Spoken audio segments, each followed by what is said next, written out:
देश और दुनिया की तमाम छोटी और बड़ी खबरों के लिए हमारे चैनल को सब्सक्राइब करना न भूलें और बेल का बटन जरूर दबाएं।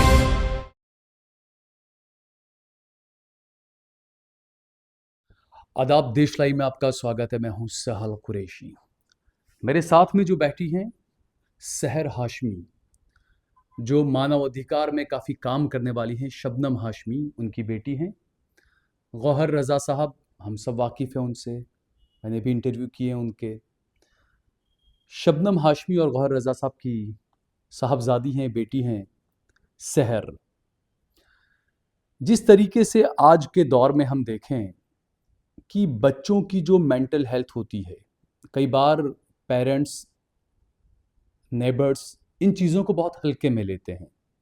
परिवार के लोग भी हल्के में लेते हैं। बच्चों को सही से समझना कि उसकी दिनचर्या कैसी है, वो क्या एक्टिविटी कर रहा है, क्या चीज़ उस पर गलत असर डाल रही है। कई बार फैमिली वक्त न दे पाना, कई बार परिवार के बीच में भी बच्चे का अकेला हो जाना, कई सारी चीज़ें मेंटल हेल्थ को लेकर रहती हैं। शहर का एक ये है कि दुनिया की ये वाहिद ऐसी बाइकर हैं जिन्होंने मेंटल हेल्थ को लेकर 20 दिन तक राइड की और तकरीबन 20 शहरों का दौरा किया। गुजरात में इस वक्त मौजूद हैं और मेंटल हेल्थ किस तरीके से पेरेंट्स को ध्यान रखना चाहिए, किस तरीके से आप बारीकी से समझें कि आपका बच्चा क्या चीज़ को सही मान रहा है, कि क्या वो गलत चीज़ को तो सही नहीं मान रहा है। शहर से हम बात करेंगे। गुजरात यूनिवर्सिटी में कार्यक्रम भी था शहर का। शहर, सबसे पहले तो वेलकम टू अहमदाबाद। आप अहमदाबाद की मेहमान बनी हैं। Thank you. और जिस तरीके से आपने जो बाइक का एक आपका आइडिया आपके दिमाग में, ये कहाँ से आया कि मेंटल हेल्थ को लेकर 20 दिन का सफर करना है? क्या कहेंगी आप इस पर? तो 2024 11 मार्च को मैंने अपने मॉम डैड को बिना बताए पैसे सेव करके अपनी रॉयल इनफील्ड खरीदी थी। तो मेरे पास रॉयल इनफील्ड मीटियोर 350 है और मैं वो लेकर आई as a surprise gift. Parents को बिना हाँ, बताए? बिना बताए पैसे सेव कर रही थी मैं, हम्म। और मैं बाइक ले आई। और फिर उसके बाद में आई थिंक कुछ टाइम 2 बार मैं कश्मीर गई उसी साल में। उसी बाइक को लेकर? नहीं नहीं नहीं, मैं ओके। अपनी मॉम के साथ गई थी। ओके। वहाँ वो काम करती हैं तो मैं उनके साथ हम्म। गई थी घूमने। तो तब मैं गई और मेरे को लगा कि मुझे कश्मीर आना है। मेरा सपना बन गया कि मैं अपनी बाइक को लेकर कश्मीर आऊं और मैं और मेरी बाइक एक सफर पे जाएं। फिर मैंने मम्मी को एकदम से एक दिन बोला कि अगर मैं जा ही रही हूँ तो मैं इतने सारे शहर तो वैसे भी क्रॉस करूंगी। कितने सारे ऐसे लोग हैं, शायद मैं उनको इंस्पायर कर पाऊँ अपनी स्टोरी से, उनको एक उम्मीद दे पाऊँ कि वो भी बेहतर हो सकते हैं। और मेंटल हेल्थ भी एक बीमारी ही है और बिल्कुल। हमें उसको वैसे ही ट्रीट करने की ज़रूरत है।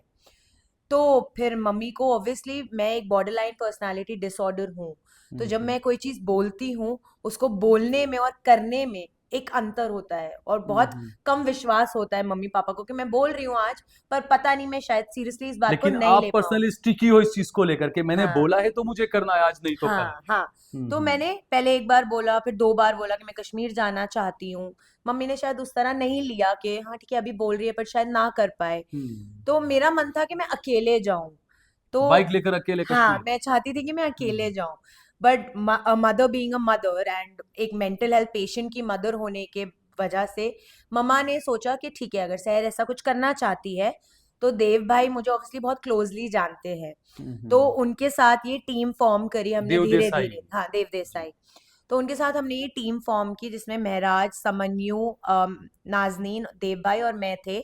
मैं अपनी बाइक लेकर गई थी इंडिविजुअली और देव भाई के पास एक रेंटेड बाइक थी उनके लिए इंडिविजुअली, और ये बाकी 3 लोग गाड़ी में थे क्योंकि हम्म। 20 दिन का सबका सामान था, प्लस लीफलेट्स थे, प्लस पोस्टर्स थे, तो ये सारी चीजें भी तो थी। दिल्ली से आपने सफर शुरू किया बाइक जी पर जी, आपने? 20 अप्रैल 2025 में हमने ये राइड शुरू करी थी और वापस हम फर्स्ट वीक ऑफ मई में आए थे। एग्जैक्टली 20 डेज में 20 शहरों में और 32 जगह पर हमने बोला, एंड ऑलमोस्ट 3500 लोगों तक हम पहुंचे इस राइड पे। और 100 किलोमीटर की ये राइड हमारी थी।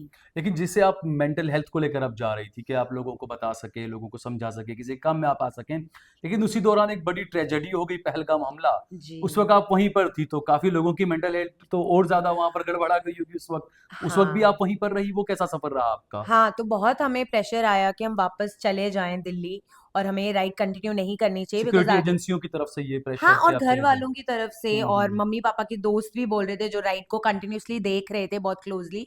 उन्होंने भी बोला कि बुला लो शहर को, आगे सेफ नहीं होगा।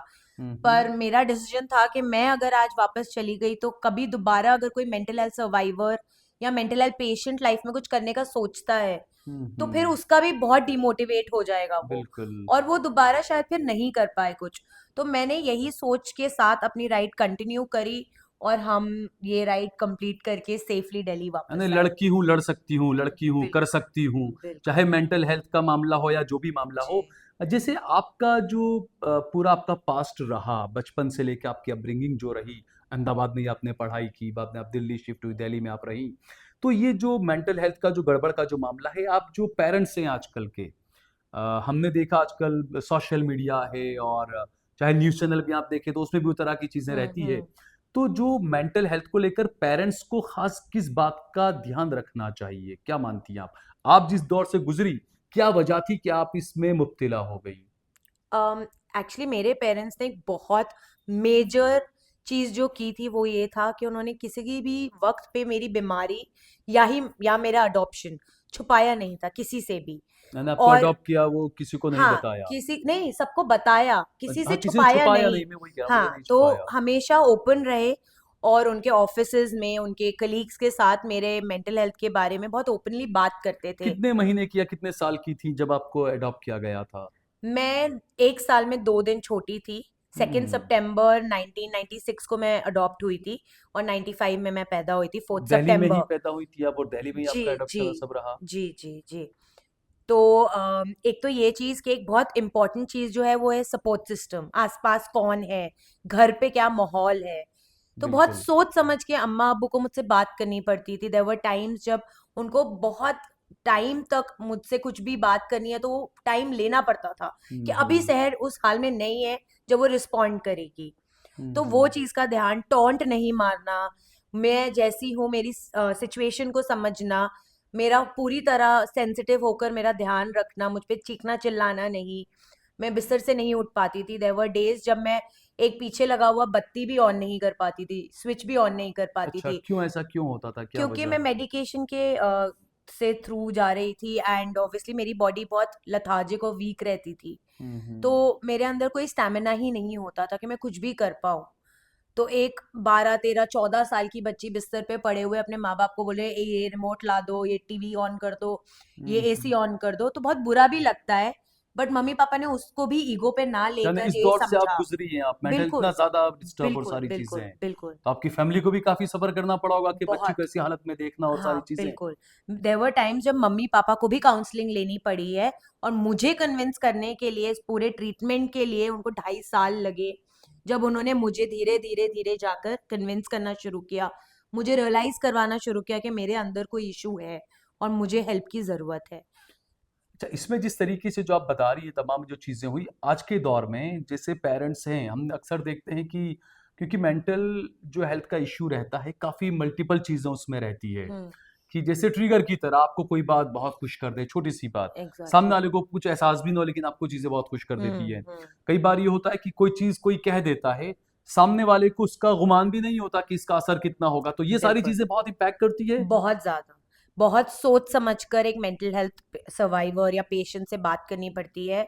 अपनी टोन सँभालनी पड़ती है, आप किस बात को किस तरीके से बोल रहे हो, सब कुछ देखना पड़ता है, किस समय बोल रहे हो, उस इंसान के क्या स्टेट है, वो कैसा है उस समय, वो सब आपको बहुत ध्यान में रखना पड़ता है। जैसे हमने देखा कि जो यहूदी लोग होते हैं, उनके बारे में ये बताया जाता है कि जब उनके वहाँ पर कोई महिला जब प्रेग्नेंट होती है, तो डे 1 से जब पता चलता है कि वो प्रेग्नेंट है, तो वो ये उसको इस तरीके से केयर करते हैं, जैसे वो अपने बच्चे की केयर कर रहे हैं। किस तरीके से उससे बात करना, वो सारी चीज़ें जो ख़्याल रखना चाहिए, वो ख़्याल इंडिया के, अगर हमारे यहाँ भारत के कल्चर के मुताबिक यहाँ के लोगों की अगर बात करें, तो वो ख़्याल नहीं रखा जाता है। बिल्कुल। क्योंकि हम देखें कि बच्चा रो रहा है, तो उसको मोबाइल दे देंगे, मोबाइल में लग जाएँ आप। हुँ, फैमिली हुँ। जो है वो वक़्त नहीं दे सकती है। तो ऐसे पेरेंट्स को आप क्या मैसेज देना चाहेंगे उनके बच्चों के लिए? कि क्योंकि ज़्यादा आप खुद गुज़री उस दौर से, तो आपको हुँ। आप खुद महसूस करती होंगी कि आपके पेरेंट्स का, क्योंकि आपके मदर-फादर माशाल्लाह बहुत ज़्यादा बिज़ी पर्सनैलिटी है, हर बार उनको देश भर में हर जगह घूमते-फिरते रहना पड़ता है। तो आप जिस दौर से गुज़री हैं, तो आज के पेरेंट्स को आप क्या कहना चाहेंगी? सो मेरे केस में ऐसा था कि अगर मम्मी पापा अवेलेबल नहीं भी थे, तब भी वो हमेशा मेक श्योर करते थे कि 10 लोग एक फोन पे भागते हुए हमेशा मेरे पास पहुंच जाएं। अगर मैं छत पे खड़े होके सुसाइड करने की कोशिश में हूँ और मैं माँ को फोन कर रही हूँ, तो पक्का 5-6 लोग जरूर आते थे जो मेरा ख्याल रख पाते उस मोमेंट में। या इवन सिक्योरिटी गार्ड सोसाइटी का, या मेरे नेबर्स रहे, या कोई गाड़ी साफ करने वाला हो, या किसी घर के हाउस हेल्प हो, सबको पता था कि मेरे साथ इश्यूज है और कभी भी जाना पड़ सकता है। तो क्यों ऐसे ख्याल, सुसाइड वगैरह के ख्याल क्यों आते थे? क्या वजह, क्या बातें दिल पर ज़्यादा लगती थी? कि भाई नहीं रहना, या दुनिया बिल्कुल वो, या क्या वजह क्या होती थी? सो मैंने जैसे कहा, मुझे बॉर्डरलाइन पर्सनालिटी डिसऑर्डर है, जिसमें सेल्फ वर्थ और सेल्फ एस्टीम बिल्कुल खत्म हो जाता है। तो हुँ, आपको हमेशा एक डर रहता है कि आप कुछ नहीं कर पाओगे, आपके कुछ आपके बस की नहीं है, और उसकी वजह से आप बहुत डिमोटिवेटेड रहते हो। और कोई भी कुछ भी छोटा सा कोई कमेंट भी कर दे, तो आप वो चीज़ नहीं हैंडल कर पाते हो, और द फर्स्ट थिंग आपके दिमाग में आता है कि लाइफ खत्म कर देना ही बेहतर है। हाँ, यानी किसी ने कुछ कहा तो उसको बहुत ज़्यादा बुरा दिल पे उसको ले मान लेना। जाना, या कोई काम कर रही है तो थोड़ा-सी भी नाकामी अगर होती है तो बिल्कुल बिल्कुल, हिम्मत बिल्कुल, हार जाते हैं। तो बिल्कुल। ऐसे जो मेंटल हेल्थ के भी कई लोग हैं, जो मेरे दर्शकों में भी कई लोग ऐसे होंगे, तो ऐसे लोगों को आप क्या कहना चाहते हो? जैसे आपने अपने आप को, आप फैशन इंडस्ट्री में गई, आपने फैशन डिज़ाइनिंग का सारा कोर्स वगैरह किया, उसके बाद आपने बाइकिंग का, बाइक लेकर आप गई। तो अपने मेंटल हेल्थ को जैसे आप किस तरीके से कंट्रोल करना है, क्या है? तो ऐसे लोगों को क्या कहना चाहेंगी आप?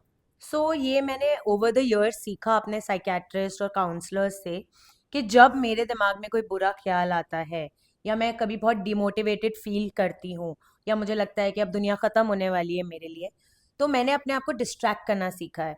फॉर एग्जाम्पल, सपोज मुझे पापा से मेरी लड़ाई हुई है और मुझे पापा पे बहुत गुस्सा आ रहा है, तो मैं आधे घंटे के लिए एक वॉक पे चली जाती हूँ, या मैं अपनी डॉग के साथ घूम लेती हूँ, या मैं बाइक लेकर एक राउंड लगा के आती हूँ।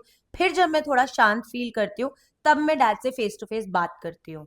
तो उसमें हुँ, क्या होता है कि लड़ाई भी नहीं होती, और ब्रेकडाउन जो मुझे होने वाला होता है अब, तो मैं वो कंट्रोल कर पाती हूँ। बिल्कुल। तो मैं थोड़ी देर डिस्ट्रैक्ट हो जाती हूँ। एंड डिस्ट्रैक्शंस बहुत इंपॉर्टेंट है मेरे लिए। पेंटिंग रहा है, बाइक चलाना रहा है, मेरे डॉग्स रहे हैं, प्लस फैमिली का सपोर्ट रहा है। तो ये सारी चीजें मिलकर, जब मैं 2.5 साल अपने रूम में बंद थी, बहुत ऐसे लोग आते थे घर में जो मुझे पसंद थे। तो वो लोग आते थे तो मैं थोड़ा रूम से बाहर आ पाती थी, बात कर पाती थी, कुछ खा लेती थी। वरना देयर वर डेज जब मैं 3-3 4-4 दिन नहीं खाती थी खाना। हुँ, हुँ। मैं कुछ भी नहीं कर पाती थी। मुझे ब्रश करने के लिए भी हाउस हेल्प को लेके जाना पड़ता था वॉशरूम में, या मुझे नहलाने के लिए भी लोगों को ध्यान रखना पड़ता था। तो मतलब एक 12, 13, 14, 15 साल की बच्ची एक 80 साल की तरह जी रही थी उस समय। तो वो मुझे बहुत बुरा लगता था। तो ऐसे में आपकी फैमिली में और आपके भाई वगैरह, या तो उनका क्या रोल रहता था उसमें? वो लोग कैसे हैंडल कर पाते थे? तो फैमिली तो ऑब्वियसली मम्मी पापा तो मेरे साथ ही होते थे, जितना हो सके उनको अगर प्रोग्राम्स कैंसिल करने पड़ते थे तो वो करते थे। प्लस मेरे भैया बाहर ही रहे हैं, वो अब बॉम्बे में है, बॉलीवुड में काम करते हैं, बट वो तब पेरिस में पढ़ रहे थे जब ये मेरी एक्सट्रीम मोड थी। एंड 2014 में 4 नवंबर को जब मैंने अपना हाथ काटा था, 26 स्टिचेस आए थे मेरे हाथ पे, हुँ, और हुँ। 2 ढाई महीने तक मैं बेड पे थी। तब मेरे भाई आए थे, मुझे विजिट किया था, मुझसे बात भी करी थी। तो भैया का सपोर्ट बाहर रहने के बावजूद हमेशा था। हुँ, मुझसे हुँ। नहीं तो मम्मी पापा से बात करते थे, मेरे बारे में अपडेट्स लेते थे कि मेरी तबीयत कैसी है। और आज भी मुझे जिस भी तरीके की हेल्प चाहिए, भैया हमेशा अवेलेबल होते हैं मेरे लिए। बिजी हैं बट देते हैं टाइम। तो वैसे ही सपोर्ट है, अलग अलग तरीकों से हर कोई सपोर्ट करता लेकिन है। ज़्यादातर हमने देखा कि जो मेंटल हेल्थ का जो मामला रहते हैं, जो इश्यूज़ जिनके साथ रहते हैं, ज़्यादातर मेरे ख़्याल से 70% लोग ऐसे होते हैं, जो ड्रग्स वग़ैरह में चले जाते हैं। हम्म। वो उस वक़्त में फैमिली को सँभालना, खुद को सँभालना, उसके लिए आपकी फैमिली ने कैसे, वो क्योंकि दिल्ली जैसी जगह पर रहे ना, तो हम्म। मेंटल हेल्थ ज़रा-सी भी गड़बड़ होती तो इंसान फ़ौरन ड्रग्स और चरस, गांजा पता नहीं किन-किन में चला जाता है। तो उसमें वो, क्या आप कभी उस दौर की तरफ कभी खींचा हो, या कुछ ऐसे दोस्तों ने या किसी ने कुछ वो आइडिया दिया हो कि नहीं थोड़ा-सा ये कर लेते हैं रिलैक्सेशन के लिए? हाँ, बिल्कुल, बहुत पीयर प्रेशर था एक समय पे मेरे पे, कॉलेज में भी, स्कूल में भी। बहुत लोगों ने कहा कि ड्रग्स लेना शुरू कर दो, एकदम नेक्स्ट लेवल फ़ील करना शुरू करोगी। पर मेरी बॉडी और मेरा माइंड वैसे ही कंट्रोल में नहीं था। और अगर मैं गलती से भी इनमें से कुछ भी लेने लगती या स्टार्ट करती, बिकॉज़ एडिक्टिव होता है ये सब, बिल्कुल। तो मैं दोबारा शायद कभी ठीक नहीं हो पाती। पहले ही मैं कंट्रोल में नहीं थी, फिर मेरा माइंड और भी ज़्यादा ड्रग से कंट्रोल होने लगता। और मैं ऑब्वियसली दवाइयाँ तो खाती थी, तो वो भी ड्रग्स ही हैं एक तरीके की। बिल्कुल। बट कोई भी ऐसी चीज़ मैंने नहीं की। मैंने हमेशा अपने डैड को वादा किया था कि कुछ भी हो जाए, मैं इस चीज में कभी नहीं जाऊंगी बाबा, एंड मैंने आज तक कभी भी ऐसा कुछ नहीं किया है, एंड तो इसलिए अब मैं ऐसा ठीक हो सोचा पाई। है कि बस अब खुद को खुश रखना है, जैसे भी बिल्कुल करके अच्छे से रहना है, सीधे वे में सीधे सीधे जाना बिल्कुल है। बिल्कुल बिल्कुल, अपने लिए भी करना है ऑब्वियसली, वो तो करते ही रहना है, बट मैं चाहती हूँ कि मैं जितना हो सके दुनिया में लोगों को इस चीज के लिए अवेयर करूँ, ये स्टिग्मा तोड़ूं, और लोगों की जिस भी तरह मैं मदद कर पाऊँ, काउंसलर ढूंढने में, साइकेट्रिस्ट ढूंढने में, या जो भी तरीके से मैं उनको हेल्प कर पाऊँ, क्योंकि मैं एक प्रोफेशनल तो नहीं हूँ, लेकिन एक्सपर्ट अब नहीं खुद एक हूँ। काउंसलर बन गई हो कि आप इस चीज की इतना खुद नहीं, में पर अपने मैंने ट्रॉमा झेल पढ़ाई रहे हैं। नहीं की है, तो मेरे पास कोई डिग्री नहीं है, बट मेरे पास अपना लिव्ड एक्सपीरियंस है, जो बहुत मैटर करता है, बिकॉज अब साइकेट्रिस्ट बोलते हैं कि एक साइकेट्रिस्ट के बोलने से ज्यादा एक लिव्ड एक्सपीरियंस जब वो बोलता ज्यादा है, उसका वो इफेक्ट उसका रहता है। इम्पैक्ट ज्यादा होता है, बिल्कुल बिकॉज जब एक मेंटल हेल्थ पेशेंट के साथ कुछ हो रहा होता है, वो इंसान यही सोचता है कि ये इंसान मुझे थोड़ी समझेगा, इसको थोड़ी पता है मेरे साथ क्या हो रहा है। बट जब बिल्कुल। एक मेंटल हेल्थ सर्वाइवर उससे बात करता है जाकर, तो उसको लगता है इसने तो मेरे से भी वर्स देखा है, ये तो दिल हम्म। से दिल तक पहुंच रही है। बिल्कुल। तो पीपल वो स्टार्ट चीजें कनेक्टिंग। कनेक्ट होके वो चीजें हाँ, समझ में आने लगती है वो। बिल्कुल बिल्कुल तो इसी को लेकर गुजरात जो कॉलेज में जो बिल्कुल। गुजरात यूनिवर्सिटी में आपका जो कार्यक्रम, वो इसी को लेकर ही क्या है हाँ वो हाँ, आपका? वो यही होगा कि मैं अपना लाइव एक्सपीरियंस जो है लाइफ का, वो शेयर करूंगी, और लोगों को बताऊंगी कि मेंटल हेल्थ एक बीमारी है, कैंसर, अस्थमा, बुखार, खांसी की तरह, और उसको उसी तरह ट्रीट किया जा सकता है। और अब बहुत अच्छी साइंस आगे बढ़ चुकी है, एंड देर आर वेज कि आप ये बीमारी भी बाहर जाकर ठीक कर पाओ आप। अच्छा, दूसरा समाज में कुछ ऐसे लोग भी हैं कि जो मेंटल हेल्थ के जो डिसऑर्डर या जो चीजें रहती है, उसको बहुत हकारत की निगाह से देखते हैं कि ये तो साइको है, ये तो पागल है। तो ऐसे हम्म। भी कुछ लोग हैं। तो ऐसों को आप कैसे देखती हो, ऐसे लोगों को, या ऐसे लोगों को क्या कहना चाहेंगी आप?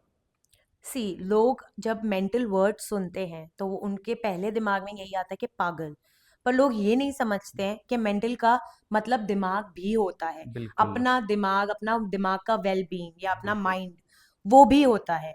और पागल क्योंकि इन लोगों ने स्टिग्मा बना रखा है, इसलिए लोग पागल समझते हैं। बिल्कुल। तो मैं हमेशा अपने जो सेशंस होते हैं वो मैं ऐसे ही शुरू करती हूँ कि मैं लोगों से जरूर पूछती हूँ कि मेंटल हेल्थ से आप समझते क्या है। तो बिल्कुल। फिर जब वो पागल कहते हैं तब मैं उन्हें एक्चुअली समझाती हूँ। बहुत कम ऐसे मेरे सेशंस में लोग बोलते हैं कि मेंटल का मतलब दिमाग दिमाग होता है। होता है, बिल्कुल। तो ये स्टिग्मा ऐसे ही टूटेगा। आज मैं निकली हूँ अपनी बाइक को लेकर, आज मैं अहमदाबाद में चला रही हूँ, कभी मैं कश्मीर में चला रही थी, अब मैं आगे भी कहीं ना कहीं चलाऊंगी। तो ये स्टिग्मा ऐसे ही टूटेगा। आज बिल्कुल। मैं खड़ी हूँ, कल मेरे बाद कोई और खड़ा होगा, और फिर कोई और होगा। बिल्कुल। ठीक है, बहुत बहुत शुक्रिया हमसे बातचीत करने के लिए, थैंक आपका यू। शहर।